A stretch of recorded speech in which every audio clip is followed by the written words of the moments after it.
Hi, I'm Emily Barr, and I'm here today to talk to you a little bit about motivating students in the learning environment. And I really had a good time. I really enjoyed reading the chapter and the different readings for this week because there's sort of two things that were really relevant to me while I was doing it. One was my 13-year-old, my youngest son, is really struggling in school and like sort of suddenly struggling, and we can't quite figure it out. And I'm reading it thinking like, oh, we're doing this all wrong as parents and probably as teachers too, because we were using it's all external motivation. It's all like you won't be able to play Fortnite if you don't get better grades or you don't hand your homework assignments in. You can't see your friends on the weekends. It's all like punishment based, and you can just tell that there's no internal or intrinsic motivation for him to figure out why it's important to do well on a math test.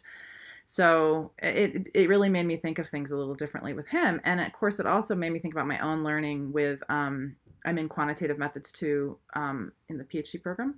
It's really hard for me, and math has always been hard for me, and so I just kept seeing myself in all the like learning styles that were, when they'd say, well, if you're this learning style, then it's really not going to go well. And I would see myself, for instance, like I'm a performance avoidance person in that class, where it's like I'm looking basically to not fail. Like it's not like, oh, I'm trying to get an A. It's like I am trying to just not fail that class.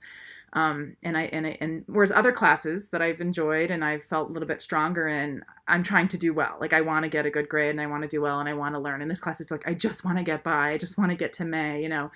And the other thing is sort of the work avoidance person. I see myself there too, where it's like, oh, I really have to do that, but I'm going to put it off and do the education stuff first because that's that's more interesting for me to read about. Oh my God, don't show this video to Paula Meek. Anyway, but it's true. You see it and then you realize why. I realize also the things she does really well in that class. Like I met with her and she was saying all the right things to me about, Emily, I know you can do this. I know you have the ability to do this, which was really great because she was kind of just really being a little bit of a cheerleader and supportive. And also she moved assignments around. I think she realized there were some unrealistic expectations. So I can see where she's actually done some of these things to kind of, motivate us. Not just me. I'm guessing it's for everybody. I'm not the only one who probably feels a little bit like this in this class because it's a hard class. So all that being said, I'm shifting away from HIV immunizations just because it sort of doesn't fit as well with moving forward. And what I decided to do was think about something that I teach. I teach this twice a year in my clinic. So some of my staff actually have seen this educational piece multiple times as they've been in our program, because we have to talk about serious adverse event reporting and research at least twice a year in a setting where we're doing like an education. And I've done all kinds of things to make it interesting. So, but when I teach it, there's that gloss over of the face. And so I was thinking about some of the things. I really liked a lot of the examples they gave for like how you would do a whole class in a course, but I picked out a few things just for these kind of one-off educational pieces that I do at work. And one of the things is I also wanted to do is look at this through a caring lens, so the caring science lens. I really wanted to pick out some pieces from caring science and pull that through to this work. So the first thing I thought of was like just perceiving a supportive environment versus punitive. So when I teach serious adverse event reporting, so we're doing a lot of research, we have to pay attention to adverse events, and then we have to report them a very certain way. And if you don't, it's punitive. I mean, you get in trouble. I mean, you get big ding. We call it dings. You get a ding, you get a ding. So we use really punitive language. And I want to look at that and try to figure out how to I think we need to be more supportive, and instead of talking about it as a ding, talk about it as like it's a safety issue. Like we can be more safe by reporting something sooner to the team when it happens.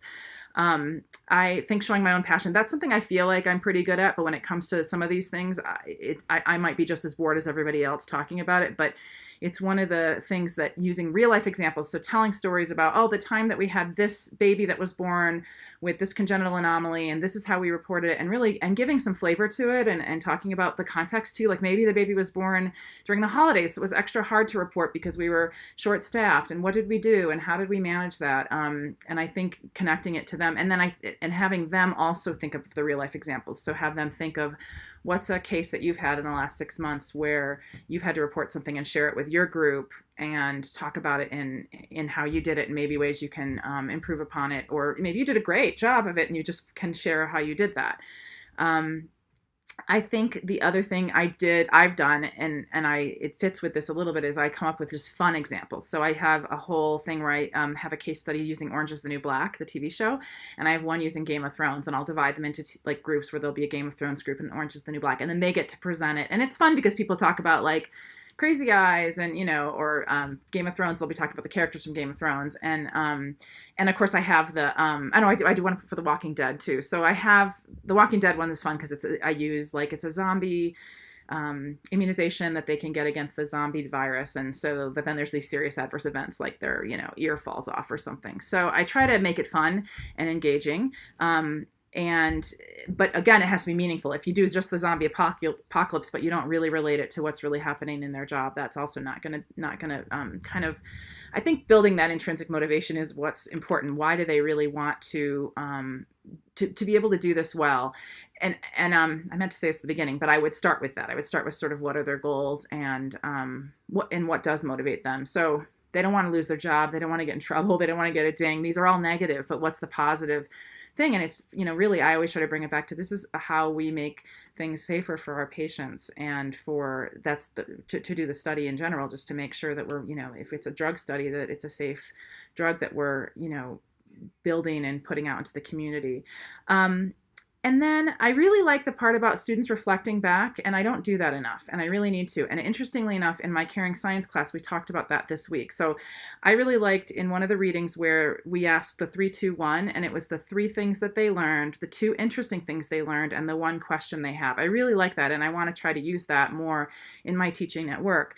But we talked about this in caring science, and there were 4 reflective questions, which are really similar. So I'm going to share those too. It was, number 1 was what went well. What still frustrates or confuses you? You can kind of, whatever language works best.